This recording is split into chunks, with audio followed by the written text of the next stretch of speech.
This episode of The Whistler is brought to you by the WOTR Radio Network. For more information on the WOTR Radio Network, Classic Radio Rewind, or its 4 live streaming old-time radio stations, visit WOTRradionetwork.com.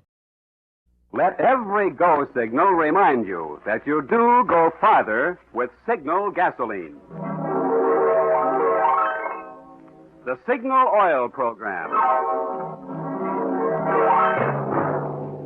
The Signal Oil Company and your neighborhood signal dealer bring you another curious story by The Whistler.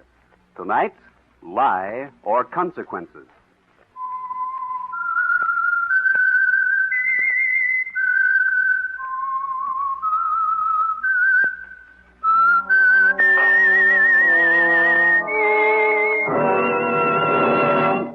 I am the Whistler, and I know many things, for I walk by night. I know many strange tales, many secrets hidden in the hearts of men and women who have stepped into the shadows. Presently I'll tell you of nameless terrors of which they dare not speak.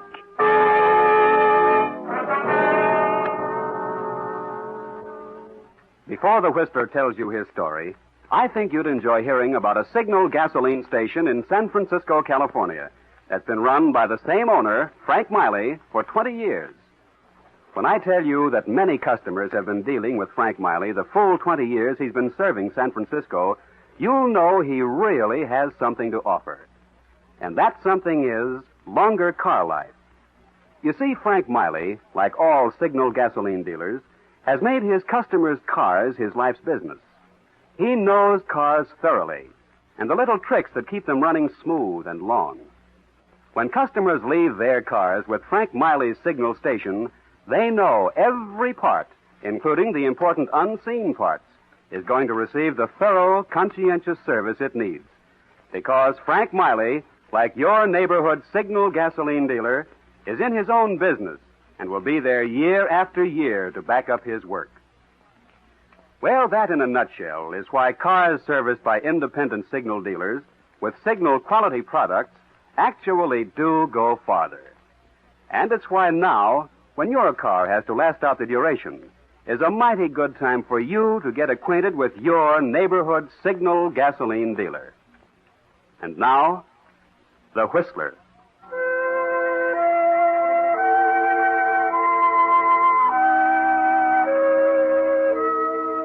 To the men who live by matching wits with the hardened criminals who deal in narcotics, the threat of violence is always present.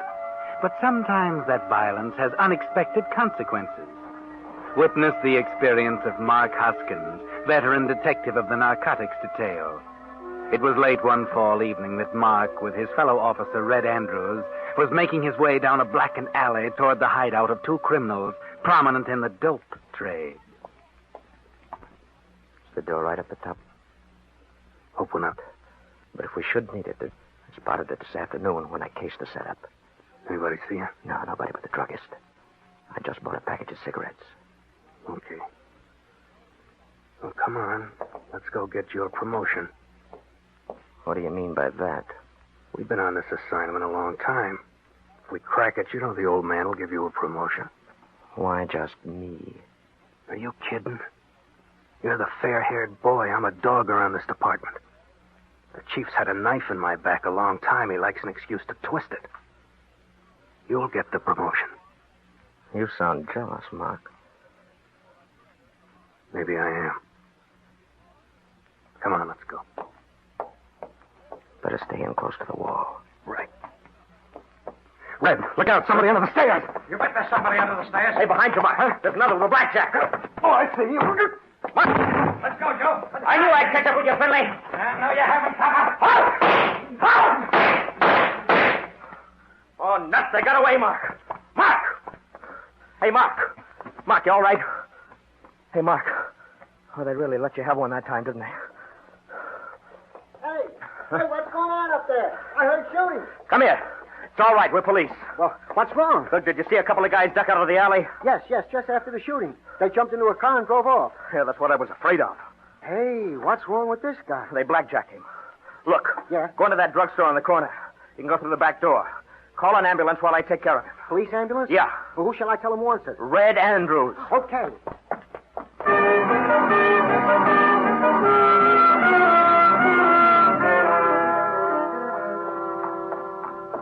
Hey, where did you come from? The alley. I came in the back door. Look, there's a cop out there hurt. Looks like it may be fatal. And the other one asked me to call an ambulance. What were they doing? Well, after some crooks, I guess. Can I use your phone? Sure, go ahead. Thanks. Let's see. Oh, there's the police department number. Wonder how bad that guy's hurt.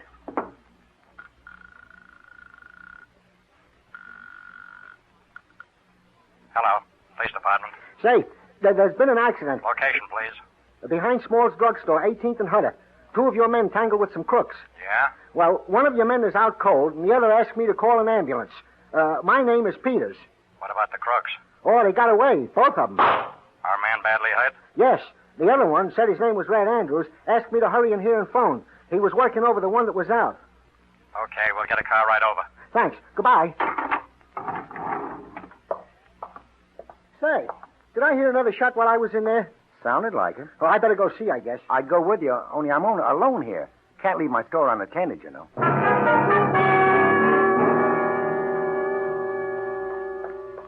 I got the police, all right. They said they'd send an ambulance right away. Hey.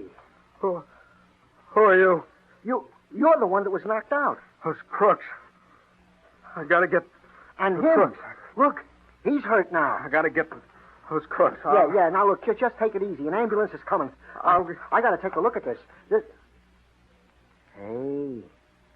Hey, this man isn't just hurt. He's dead.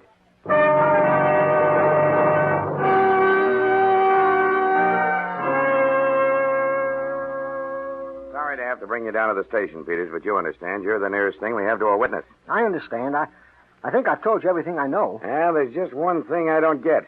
Red Andrews was shot. He must have been dead when you called for an ambulance. No, I don't think so. He's the one who asked me to call. Oh. It was the other guy who was out. Mm-hmm. Andrews was kneeling down over him. But, well, when I got back, Andrews was dead and the other guy was up. He was walking around kind of like he was in a daze. Yeah, I see. Well, we're not going to hold you, of course, but we'd like to be sure you stay in town. Oh, of course. Well, all right, that's all for now. I want to get over to the hospital and see Hoskins.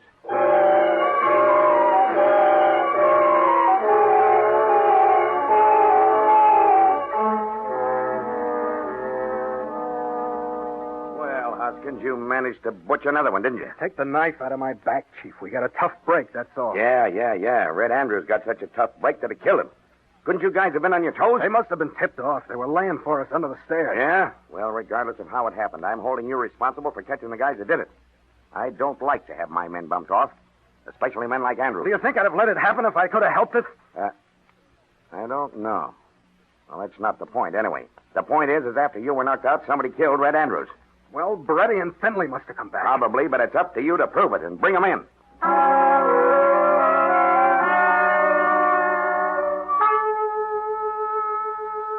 Well, Mark, some rather startling developments took place while you were unconscious. You and Red Andrews exchanged positions in a most peculiar manner, and the chief's putting you on the spot to explain it. Well, now that you're out of the hospital, you better do some checking up. First thing will be to locate Beretti and Finley again. Better check your gun first, though. They're desperate characters, you know. Oh, how do you explain that, Mark? You don't remember firing your gun last night, do you? They knocked you out before you even drew your gun, and yet your gun has been fired. At least there's one round missing. And now, back at the scene of the crime, you've found another clue. An empty shell from your gun. Some shells from Andrew's gun, too, but they were fired after you were knocked out. So your gun had been fired, and now you know where. At the spot where Red was shot. Does that suggest anything to you, Mark? No, it couldn't be. I didn't like him, but I couldn't have been that much out of my head. Could I? I've got to find out more about this.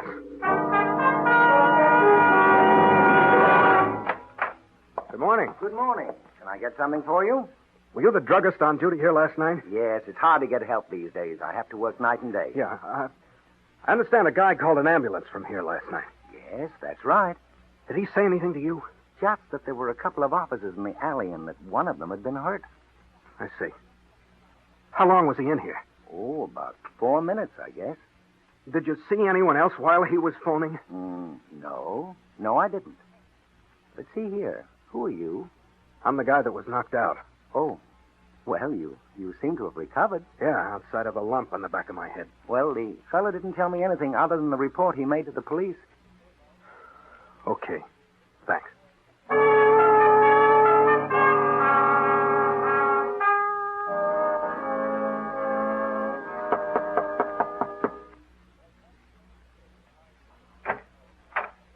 Yes? Is your name Peters? Yes. You're the guy who called the ambulance about that affair behind Small's drugstore last night, aren't you? That's right. Come in. Oh, thanks. They told me at the department you'd probably be willing to answer some questions. And, who are you? Take a good look. Don't you recognize me? Oh, yes. Yes, you're the one The one that was knocked out. Yeah. I believe you reported to the chief that Red Andrews was kneeling down working over me when you left to call the ambulance. Is that right? Yes, that's what I told him. And the report also states that as you entered the alley after hearing the shot, you saw two men run out of the alley, jump into a car, and drive off. Yes, that's what I saw. Good. Now listen carefully. Were you in the drugstore long enough for those men to drive around the block, enter the alley from the other end, kill Red Andrews, and make a getaway before you got back? Oh, let me see. I imagine it took less than 5 minutes, but, well, yes, I believe there would have been time for that. Thanks a lot, mister. I guess that just about answers my question. I've got a hunch that's exactly what happened. I beg your pardon, but I don't think so. Huh? Why not? Because when I left to call the ambulance, you were lying flat on your face across the alley. If they'd have driven back, they'd have run over you. Or, if you'd been up and around, I think they'd have shot you, too.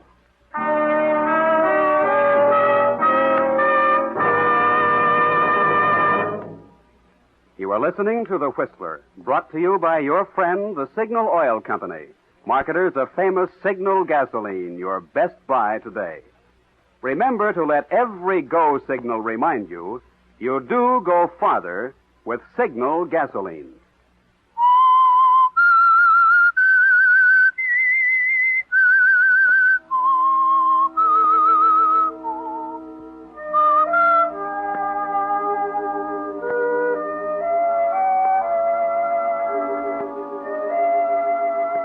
Well, Mark, your theory of Finley and Beretti having come back and killed Red has been blasted. This is beginning to simmer down to far too few suspects, isn't it? From the way the evidence is pointing, you're going to be incapable of weighing it in an unbiased manner. It's placing too much suspicion on you. Of course, you're not ready to face an admission yet, not even to yourself. But if you won't admit killing Red, you'd better find out who did. You know that Red fired several shots after you were knocked out. But that doesn't mean that Finley and Beretti couldn't have fired some, too. Maybe they shot Red during the fight, and it didn't kill him instantly. Maybe he had the bullet in him all the time he was working over you. It's worth investigating, Mark. The coroner could help you there. Hello, Doc. Oh, hello, Hoskins. Glad to see you. Doc, can I speak to you for a minute? Certainly. Sit down. Thanks. Look, you did the autopsy on Red Andrews this morning, didn't you? Yes. Terrible thing. You determined the cause of death? And that's right. He died of injuries sustained from a gunshot. Doc, were you able to tell from the nature of the wound how long Red lived after the shot was fired? Oh, yes. Definitely? Definitely. What would you say, Doc? Could he have lived 10 minutes, 5 minutes? Well, if Red Andrews lived 10 seconds after that shot was fired, would have been a miracle. What? Yeah, he was shot through the heart, close range. Died instantly.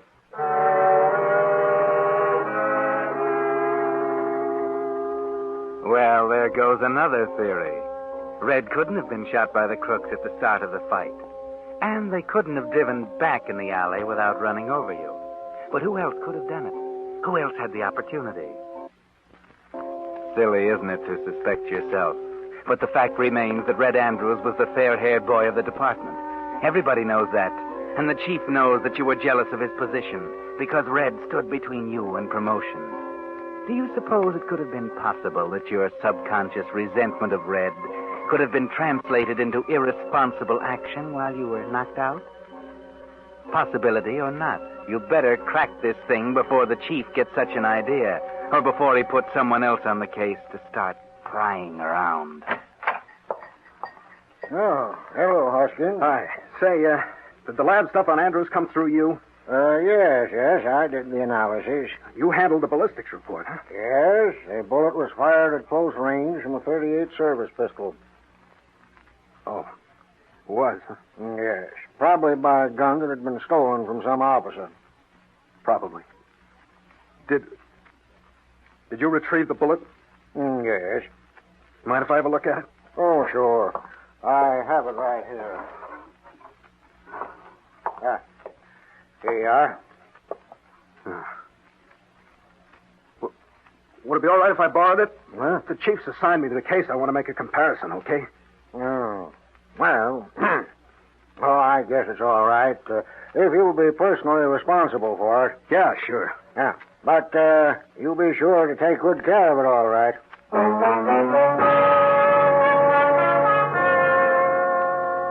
It'll be best to know for sure, won't it, Mark?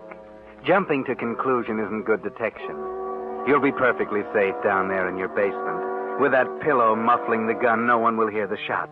Then you can dig the bullet out of that sawdust barrel and compare the rifling with the one that killed Andrews.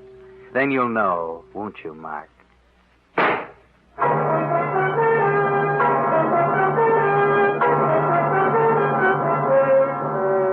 Well, now there can be no doubt. The riflings are the same.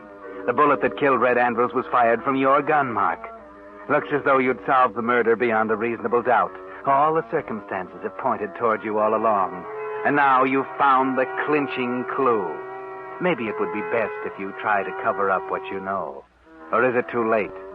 Does the chief know something, too? Could that be why he's sent for you? Hoskins, I don't understand it. Here we got a clear-cut case of first-degree murder. Motive, opportunity, corpus electi, everything. And yet you stammer around about the proof. Well? Well, it seems obvious who killed Red. Does it? Certainly. The crooks you were after. So bring him in.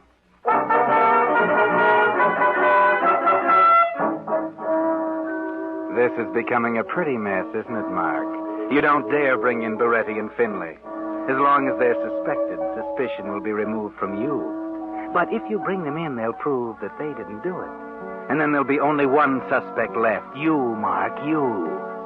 But the chief's going to put another man on the case soon if you don't turn up something. That bullet. You'd better do something about that before another detective starts snooping around. How about a switch? A bullet from a different gun instead of the one they dug out of Andrews. Maybe worth a try, Mark. Say, I brought the bullet back. Sorry I was so long. Huh? Oh, yes, the Andrews bullet. Yeah. Hope you haven't been worried about it. Huh? Oh, no, I wasn't worried about it. We made a set of microfilm pictures of the bullet when it first came in.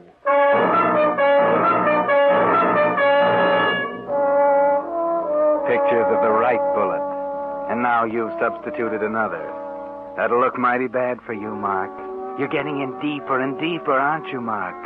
First, your own deduction has stamped you as a criminal, guilty of manslaughter. Now your efforts to cover up are going to make it look like premeditated murder. You're wasting precious time now, Mark. 3 days pass, and then there's something else. What does this mean, Mark? A note asking you to see Ben Tolan, one of the best detectives on the force. The sergeant gave me your message, Ben. Oh, yes, Hopkins. Come in. I want to talk to you. You know what's happened? Oh, I don't think I do. Well, a couple of days ago, the chief assigned me to the Andrews case. Oh. I know what it'll mean to you to crack this case, and I didn't intend to get in your way.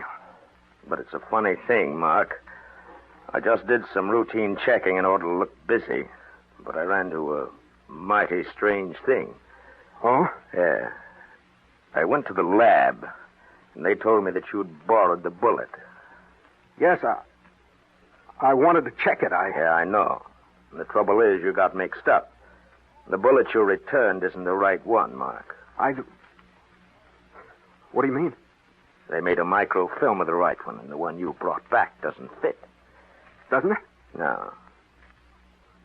Why did you switch it, Mark? What makes you think I switched it? Maybe I brought back the wrong bullet, but there's no... I know you too well to think that you'd return the wrong bullet by mistake, Mark. You're too good a detective for that. What are you driving at? Just this. The bullet gave me some other ideas, and I checked up on them, too. So? I know who killed Red Andrews.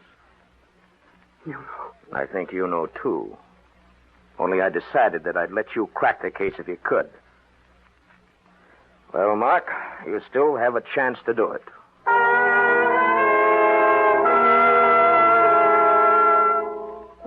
So Ben Tolan knows. He's found out about you, hasn't he, Mark? But it would seem that he's still trying to give you a chance to confess.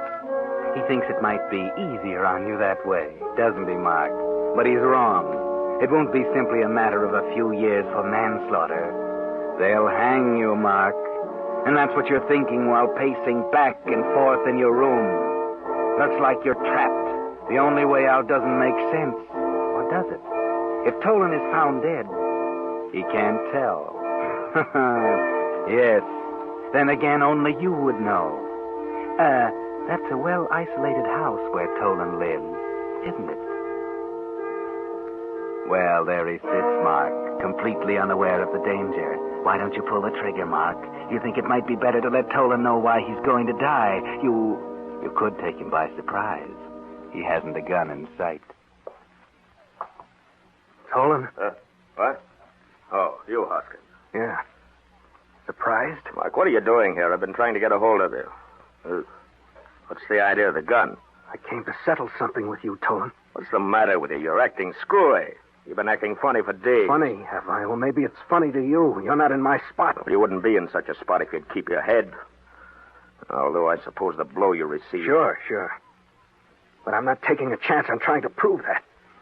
What are you talking about? You're not turning in that evidence you collected, Mr. Tolan. I'm sorry, Mark, but I waited as long as I could. What do you mean? I left a complete report after work tonight. It'll be on the chief's desk tomorrow morning. So he beat you to it, Mark. No use to kill Tolan now. Then you'd be facing 2 raps. But wait. Yes. You're going to hang anyway. A man can only pay the supreme penalty once, Mark. You're thinking you might as well take Tolan with you. Pay him for his dirty snooping. You might have covered up if it hadn't been for him, Mark. But he's exposed you. It's his fault. Mark, put down that gun. Don't be a fool. I'm not a fool. You don't know what you're doing. Oh, yes, I do. For the first time in days, I'm thinking straight. Now, for the first time, I see exactly what I have to do. You're crazy. Maybe, but my last chance is to try a getaway. I might make it, only you aren't going to be around to know. You had to turn in the dope on me, didn't you? All right, you're going to pay for it. What are you talking about? Just this. Maybe I did kill Red. But I didn't do it on purpose, and I'm not going to lay down and take the rap for it. You were hurt badly, weren't you? What do you mean? I don't know where you got the idea, but you're wrong. You didn't kill Red Andrews.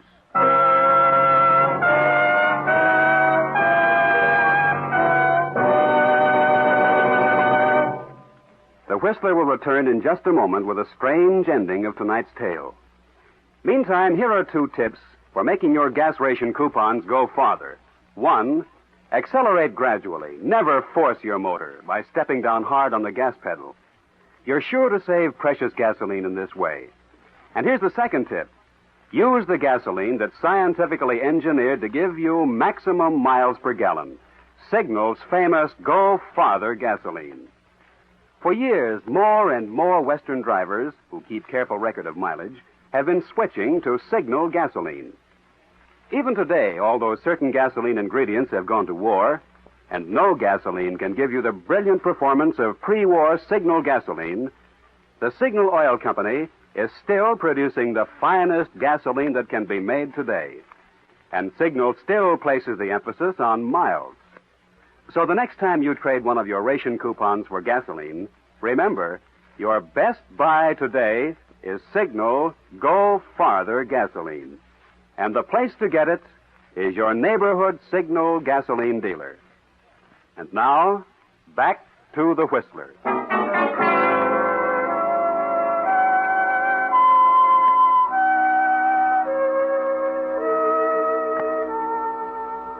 Well, Mark, you were about to kill the one man who knows you didn't kill Red Andrews. But how can this be? You're a good detective, and all the evidence pointed unquestionably toward you. How could Tolan have discovered something you overlooked? And yet he's told you that you didn't do it. What? I didn't kill Red? No, look, I'll tell you. There was a very obvious clue. You'd have caught it if you hadn't been so busy covering up for yourself. I saw it immediately. Go on, keep talking. You cornered these crooks in an alley behind a drugstore. And they were trafficking in illegal sale of drugs. Get it? Drugs, drugstore. Well, all I did was to go on from there. Well, where did that take you? To the druggist. He was the brains of a dope ring. Now, when you and Red traced the peddlers that close to his store, he figured that you had the dope on him, too. So when Peters went into the phone booth, the druggist slipped out the back door and into the alley. Red was bending down facing her. The druggist went to help him. He bent down, jerked his gun from the holster, and he shot Red. He was back in the store by the time Peters came out of the phone booth. Yeah, he had my gun. Why didn't he kill me, too? Peters had told him that your injury looked fatal, that he didn't have time to check closely, but he figured that he'd taken care of both the cops who had anything on him, but he didn't. And if you haven't been fool enough to obliterate his fingerprints on your gun, I'm pretty sure that'll cinch it. And tomorrow morning, you'll be in jail for the murder of Red Andrews. Not you, Mark. Not you.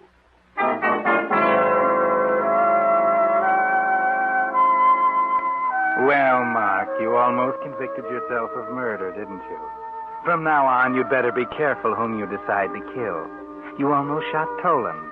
And Tolan is the one who saved your hide from yourself, Mark.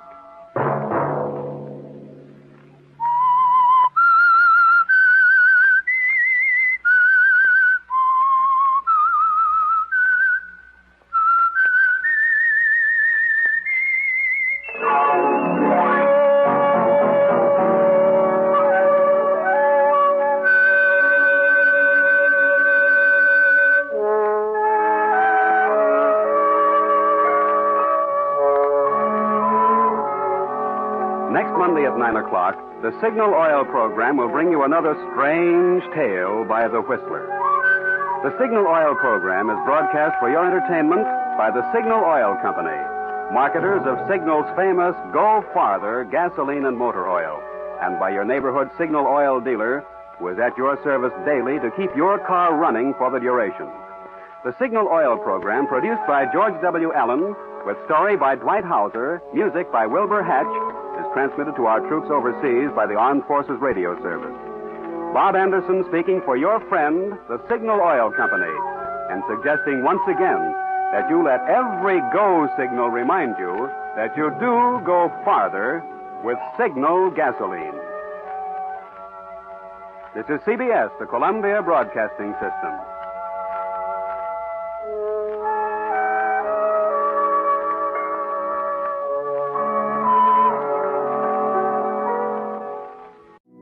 You're listening to the WOTR Radio Network.